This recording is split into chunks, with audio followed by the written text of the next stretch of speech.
ഇന്ന് നല്ല ഹെൽത്തി ആയിട്ടുള്ള ഒരു ലഡു ആയിട്ട് ഉണ്ടാക്കുന്നത്. അപ്പോൾ അതിന് ഞാൻ കുറച്ച് പൊട്ടുകടല ഉണ്ടല്ലോ, അത് വറുത്തെടുത്തുട്ട്, അത് അടുപ്പിലാണ് വറുത്തെടുക്കുന്നത്.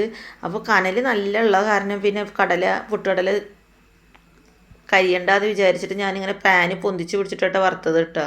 പിന്നെ അതുപോലെ തന്നെ കുറച്ച് നിലക്കടലയും ഞാൻ അതുപോലെ തന്നെ വറുത്തെടുക്കുന്നുണ്ട്.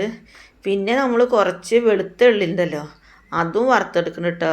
എള്ളൊക്കെ പെട്ടെന്ന് പൊട്ടി വരുന്നുണ്ട് കേട്ടോ. പിന്നെ കുറച്ച് കറുത്ത എള്ളും കൂടിയിട്ട് വറുത്തെടുത്തു. അതൊക്കെ വറന്ന് വന്നതിന് ശേഷം ഞാൻ കാഷ്യൂനട്ടും വറുത്തെടുത്തു കേട്ടോ. അതും ഇങ്ങനെ അടുപ്പത്തായ കാരണം പെട്ടെന്ന് ആവണുണ്ട് കനലുള്ള കാരണം. പിന്നെ രണ്ടച്ച് ശർക്കര അതിലേക്ക് കുറച്ച് വെള്ളം ഒഴിച്ചിട്ട് അത് നന്നായിട്ട് മെൽറ്റാക്കി എടുത്തു കേട്ടോ.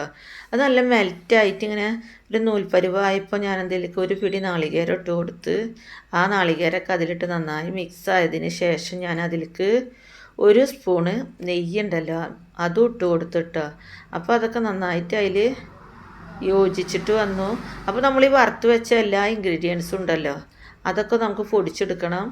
അതൊക്കെ ഒന്ന് തരിതരിപ്പായ രീതിയിൽ ഞാൻ പൊടിച്ചെടുത്തിട്ട് നമ്മൾ കുറച്ച് ഈത്തപ്പഴം എടുത്തിട്ടുണ്ടായിരുന്നു, അതും അതിലേക്ക് ഇട്ട് കൊടുത്ത് പിന്നെ നമ്മൾ പൊടിച്ച് വെച്ച ആ സാധനങ്ങളൊക്കെ അതിലേക്ക് ഇട്ട് കൊടുത്ത് പിന്നെ എള്ളും രണ്ടും പൊടിക്കാതെയാണ് ഞാൻ ഇട്ട് കൊടുത്തിട്ടുള്ളത്. ഇനി അതൊക്കെ അതിൽ നല്ലോണം മിക്സ് ആക്കിയിട്ട് നമ്മൾ ചെറിയ ചെറിയ ഉരുളകളാക്കിയിട്ട് എടുക്കട്ടോ. അപ്പം നല്ല ഹെൽത്തി ആയ ലഡു ആണ്.